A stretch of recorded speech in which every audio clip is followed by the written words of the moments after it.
નવી રીતે લીલી તુવેરનું શાક બનાવવા માટે મિક્સર જારમાં આદુ, લસણ, તીખાસ પ્રમાણે લીલા મરચાં, થોડી એવી લીલી કોથમીર અને 1-2 ચમચી જેટલું પાણી ઉમેરી અધકચરી એવી એની આ રીતેની પેસ્ટ બનાવી લેવાની છે।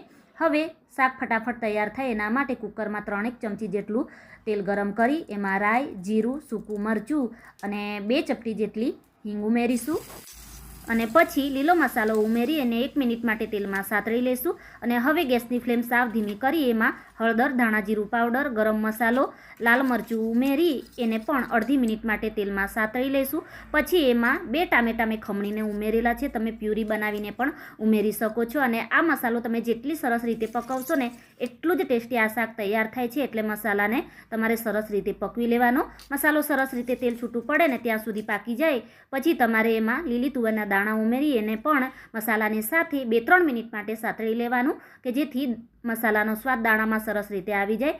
પછી એમાં ગ્રેવી માટે પાણી અને 3 ચમચી જેટલા ગાંઠિયાને મેં ખાંડણીમાં વાટીને ઉમેરેલા છે, સાથે સ્વાદ પ્રમાણે મીઠું ઉમેરીશું। તો જો તમે આ રીતે કોઈ વાર લીલી તુવેરનું શાક ના બનાવ્યું હોય તો ચોક્કસથી બનાવજો, ખૂબ જ ઝડપથી એકદમ ટેસ્ટી એવું શાક બનીને તૈયાર થઈ જાય છે। મીડિયમ ફ્લેમ ઉપર 3 સીટી વગાડી લઈશું અને પ્રેશર બધું જાતે આઉટ થયા પછી ઢાંકણ ખોલી ઉપરથી ઝીણી લીલી સમારેલી કોથમીર ઉમેરી રોટલી અને રોટલાની સાથે આ શાક મસળીને ખાવાની ખૂબ જ મજા આવે।